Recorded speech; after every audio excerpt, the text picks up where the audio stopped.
Looking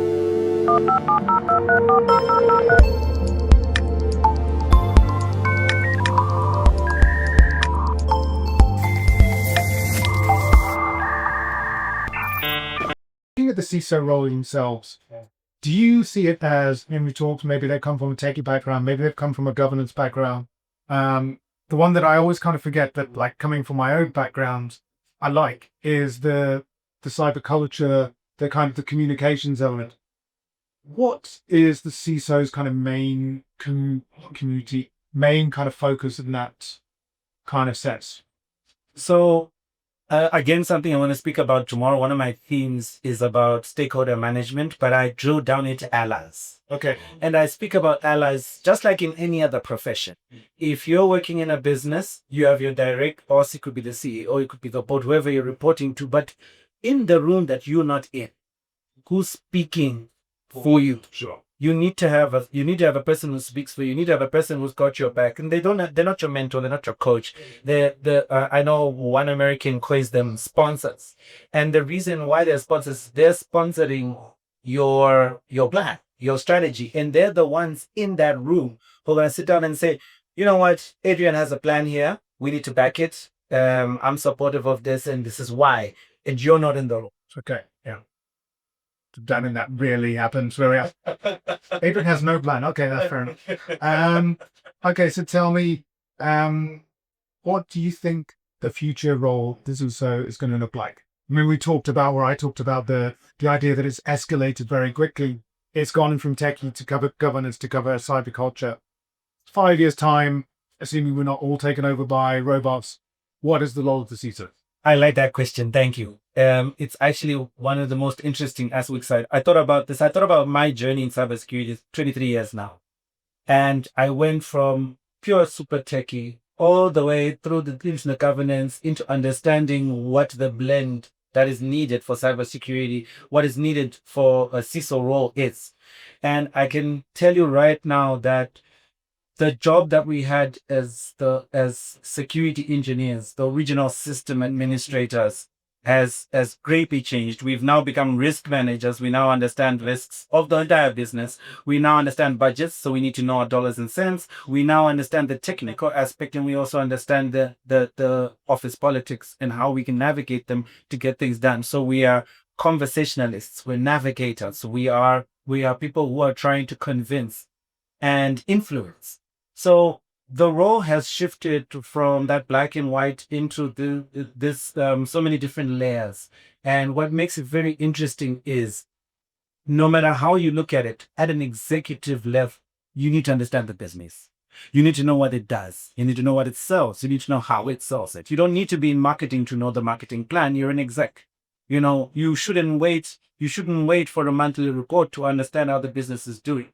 So because of that, it means we've sort of stepped away from the core security focus into becoming a business person. Leader. Yeah, you are a business person, you're a business leader, you're a business executive. And from that level, now you can add your background in cybersecurity to make sure that the conversations that you're having around the room with people who also have different backgrounds ensures that we don't miss anything. Mm-hmm. That's the purpose. That's why we have many different people in the room.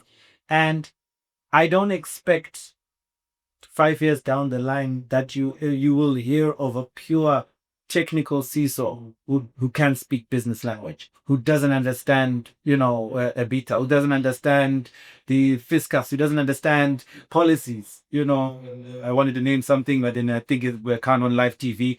But many different things that are affecting the environment of your business outside of cybersecurity, but you need to be conscious of it. For example, there was a flood in KZN. Yeah.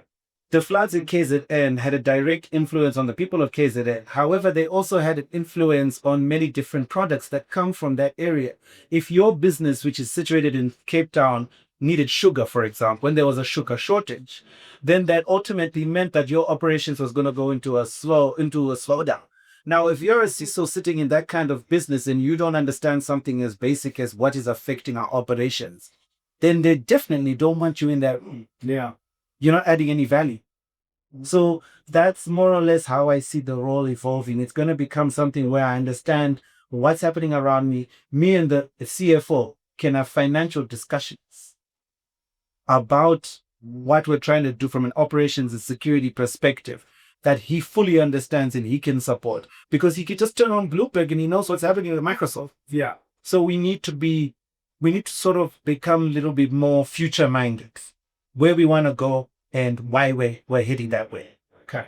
So maybe just as a closing question, and bearing in mind you talked about the allies and need for the sponsor in the room when you're not in the room, what final advice would you give to a CISO who feels they're not being heard, who feels they're not communicating well enough at either board level or perhaps at exco level?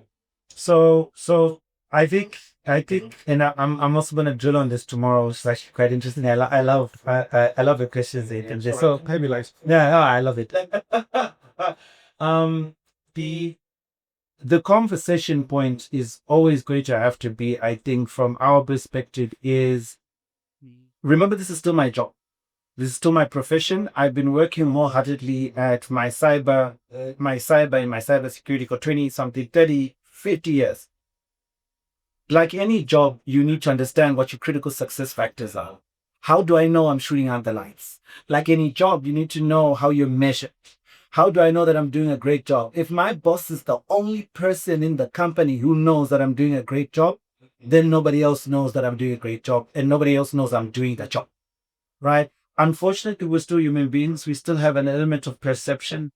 And to navigate that, we need to ensure that we are working on a mark sheet, an answer sheet, a question sheet that everybody is agreed on, right? So especially for new CISOs in newer companies that have just started up and they've decided to hire a CISO, brand new position, what does shooting out the lights mean? Have a conversation with the boss. If your boss doesn't know, then you need to be prepared to say, boss, here's a couple of samples that you can pick and choose that fit you and not to fit the business to measure me.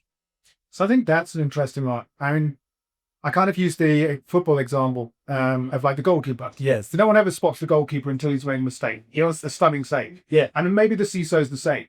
Maybe they're not kind of seeing that much of the room, but if something goes wrong, everyone's going to point the finger at them. So maybe how does like the CISO get beyond that perception? That they're not like, I'm at fault. Actually, because of everything you see that I'm doing, or you don't see what I'm doing, but you'll see when I make the mistake. So someone has made the mistake if this comes out. I like that because I speak about that exactly under the same sort of banner, misconceptions. So there's a lot of misconceptions that exist in cybersecurity, not in cybersecurity, but in business towards cybersecurity. This obviously comes from the movies, from how the career and the profession has come up in the world. And these misconceptions, unfortunately, they exist even at a board level because everybody watches TV. So it's your job as a CISO to be able to like Mythbusters, remove the myths, outline what the real truth is. This is what we really do, not this mystical, magical stuff. And it's also partly our fault because every once in a while we're working in this business, we wanted to look mysterious. We wanted to look like we're amazing.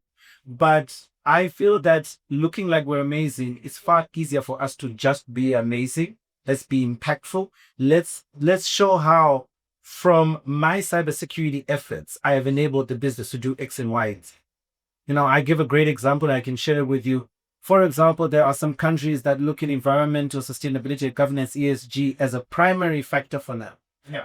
Now, if your cybersecurity efforts in your program can in some way save the business money, power, it can save them something that has to do with the environment, that's something that you can talk about this X amount. This is how we did it. This is how we're enabling the business. This is how we're making the business look good.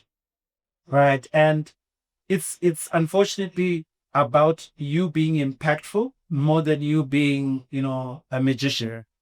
So being impactful sometimes means not showing all the cards, but showing the right cards at the right time and showing how they're benefiting the business all the time. Okay. Well, that's been great. I feel I could take a job as a CISO now. I agree. Whatever company would hire me would be in deep trouble, but that's... Don't worry, you're going for it. You'd manage. I believe in you. Okay, yes. And this is why you need to hire this guy. Bernard, that's been fantastic. Thanks a lot, man. I appreciate it. Please remember to stay tuned. We've got another interview coming up shortly.